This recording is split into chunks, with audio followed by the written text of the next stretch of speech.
Shalom, selamat malam, saudara-saudara yang dikasihi Tuhan Yesus Kristus. Selamat berjumpa dalam renungan pada malam hari ini, doa dan harapan saya. Saudara semua ada dalam keadaan yang baik, sehat, penuh sukacita, dan berlimpah berkat Tuhan. Sebelum kita mendengarkan renungan firman Tuhan, mari sama-sama kita berdoa. Bapa kami yang di sorga, Bapa dalam nama Tuhan Yesus Kristus, Bapa yang baik, Tuhan yang selalu mengasihi dan peduli kepada kami bersyukur untuk berkat kemurahan Tuhan. Penyertaan-Mu dari pagi hingga malam hari ini, oleh karena pertolongan Tuhan, karena tuntunan dan hikmat-Mu saja, maka kami dapat melakukan segala tugas aktivitas kami. Pada saat ini kami mau mendengarkan sabda firman-Mu, urapi kami Tuhan, agar kami mengerti dan taat melakukan kehendak-Mu. Dalam nama Tuhan Yesus, kami berdoa. Haleluya, amin. Sahabat suara kasih, ayat pembacaan Alkitab kita hari ini terambil dari Matius 4 ayat yang ke-1 sampai 4, lalu dilanjutkan dengan ayat yang ke-10 sampai 11. Maka Yesus dibawa oleh Roh ke padang gurun untuk dicobai iblis. Dan setelah berpuasa 40 hari dan 40 malam, akhirnya laparlah Yesus. Lalu datanglah si pencoba itu dan berkata kepadanya, "Jika engkau anak Allah, perintahkanlah supaya batu-batu ini menjadi roti." Tetapi Yesus menjawab, "Ada tertulis, manusia hidup bukan dari roti saja, tetapi dari setiap firman yang keluar dari mulut Allah." Maka berkatalah Yesus kepadanya, "Enyahlah iblis, sebab ada tertulis, engkau harus menyembah Tuhan Allahmu, dan hanya kepada Dia sajalah engkau berbakti." Lalu iblis meninggalkan dia, dan lihatlah, malaikat-malaikat datang melayani Yesus. Sahabat suara kasih, ayat emas renungan kita hari ini adalah Matius 4 ayat 1 sampai 2 dan ayat 4. Maka Yesus dibawa oleh Roh ke padang gurun untuk dicobai iblis, dan setelah berpuasa 40 hari dan 40 malam, akhirnya laparlah Yesus. Tetapi Yesus menjawab, "Ada tertulis, manusia hidup bukan dari roti saja, tetapi dari setiap firman yang keluar dari mulut Allah." Judul renungan kita hari ini adalah Mulai Berjalan Bersama Tuhan, ditulis oleh Sarah Jennings. Sahabat suara kasih, saat kita berada di periode kekeringan di area tertentu dalam hidup kita, kita secara naluriah berpikir pasti ada yang salah dengan kita. Kita berpikir, mungkin kalau aku lebih banyak berdoa dan hidup lebih baik, aku akan merasakan hadirat Tuhan. Atau kalau aku punya lebih banyak uang, aku mungkin bisa membeli apapun yang aku inginkan. Atau kalau aku lebih dicintai, aku pasti bisa menemukan seseorang yang akan aku nikahi. Lalu kita berusaha dan terus berusaha mengisi kekosongan itu, dengan harapan bisa mendapatkan apa yang kita inginkan. Perasaan kekurangan ini disebut juga dengan pengalaman di padang gurun. Pengalaman ini bisa dalam berbagai bentuk, seperti secara kerohanian, hubungan, dan fisik. Dengan usaha kita mungkin akan kehilangan kesempatan untuk bertumbuh dalam iman. Kadang pengalaman di padang gurun diperlukan untuk menghasilkan buah yang lebih banyak di kemudian hari. Beberapa orang percaya menganggap pengalaman di padang gurun sebagai hal yang bermanfaat secara rohani.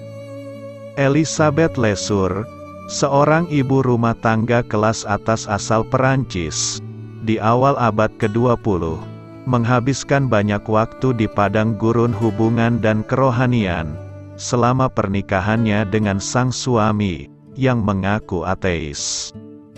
Dalam buku hariannya berjudul The Secret Diary of Elizabeth Lesur, dia mencatat saat-saat dia hidup dalam keterpurukan, tanpa adanya sukacita atau penghiburan batin. Lalu saat dia kembali merenungi iman percayanya, dia menulis, "Tetapi melalui semua cobaan ini, dan terlepas dari kurangnya sukacita batin, ada dalam jiwaku satu pusat, yang tidak bisa dijangkau oleh semua gelombang kesedihan ini, ketekunan Elizabeth dalam mencari Kristus di padang gurun, akhirnya mengilhami pertobatan suaminya." Di Alkitab, kekurangan secara fisik seringkali mendahului momen-momen penting dalam sejarah keselamatan. Musa menulis 10 perintah selama 40 hari puasa, dan setelah berpuasa, Elia mendengar suara Tuhan yang lembut dan tenang. Kita melihat dalam ayat Alkitab tersebut, bahwa Kristus benar-benar pergi ke padang gurun, untuk berpuasa selama 40 hari sendirian, sebagai persiapan pelayanannya, menggenapi keselamatan manusia melalui pengorbanannya. Anda tidak dianjurkan untuk menahan lapar, atau membiarkan Anda hidup dalam depresi klinis tanpa pengobatan. Tetapi di waktu hidup kita yang singkat ini, kita bisa memakainya untuk tujuan Tuhan. Sahabat Suara Kasih, Prapaskah adalah momen di mana orang-orang percaya mulai menyambut perjalanan di padang gurun, seperti yang dilakukan oleh Tuhan Yesus. Ini adalah masa perenungan yang panjang. Meskipun di dalamnya kita akan menjalani masa penderitaan, namun Tuhan akan memakai kekurangan kita untuk memurnikan kita kembali dan membawa kita semakin dekat kepadanya. Dengan begitu, kita bisa mengalami sukacita yang lebih dalam, melampaui apa yang saat ini kita lihat secara kasat mata. Marilah kita renungkan, setelah Prapaskah, kita akan merayakan yang namanya Paskah. Ini adalah momen di mana Tuhan membuktikan kuasa-Nya, di mana Dia menang melawan kematian. Jadi selagi ada waktu, Tuhan mau kita memanfaatkan masa-masa Prapaskah ini, untuk melewati padang gurun kita masing-masing, dan kembali menjadi pribadi yang penuh di dalam Kristus. Amin. Tuhan Yesus memberkati. Saudara yang terkasih, demikianlah renungan kita pada malam hari ini. Semoga menjadi berkat dan kebaikan bagi kita semuanya. Dan untuk menutup renungan kita pada malam hari ini, marilah kita berdoa. Bapa kami yang di sorga, Bapa, di dalam nama Tuhan Yesus Kristus, kami bersyukur Bapa, karena Engkau memberikan begitu banyak berkat di dalam hidup kami. Ajarlah kami Bapa, untuk selalu mengucap syukur kepadamu setiap hari. Terima kasih juga Bapa, untuk pertolongan, penyertaan, dan juga atas berkat-Mu. Kami berbahagia dan bersyukur Bapa, atas kebaikan Tuhan di dalam hidup kami. Terima kasih untuk penyertaan-Mu Bapa, di sepanjang hari yang telah kami lewati. Hingga pada malam hari ini, kami boleh bersyukur lagi di hadapan-Mu Bapa, melalui doa dan renungan malam hari ini. Terima kasih untuk firman-Mu pada hari ini Tuhan. Kami mau belajar dan terus belajar tentang firman-Mu. Firman-Mu yang menguatkan dan meneguhkan iman percaya kami. Firman-Mu yang mengubahkan kehidupan kami. Kami mau melakukan firman-Mu Bapa, di sepanjang kehidupan kami, agar kami menjadi kuat, berjalan bersama dengan Engkau. Terima kasih Bapa, untuk nafas kehidupan yang masih Engkau berikan. Kami mau pakai kehidupan kami, untuk hormat dan kemuliaan nama-Mu.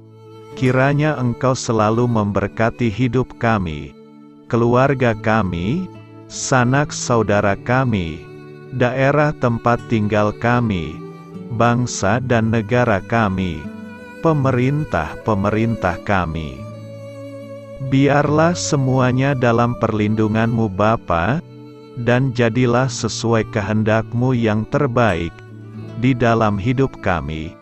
Bapa, hamba berdoa untuk saudara-saudara kami yang sudah mendengarkan renungan pada malam hari ini.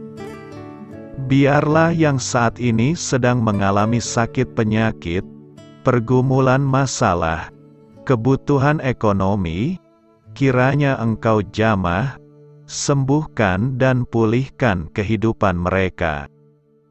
Berkati perekonomian mereka, serta berikan jalan keluar di setiap masalah kehidupan yang sedang mereka hadapi. Ajarlah kami juga Bapa, untuk selalu berharap dan percaya kepada Tuhan Yesus. Pada malam hari ini Bapa, kami akan beristirahat dalam tidur kami. Kiranya Engkau sertai dan lindungi kami di sepanjang malam ini, sehingga kami boleh bangun besok pagi, dengan tubuh yang sehat, kuat, serta diberkati Tuhan.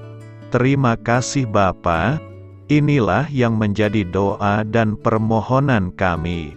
Dalam nama Tuhan Yesus, kami berdoa. Amin.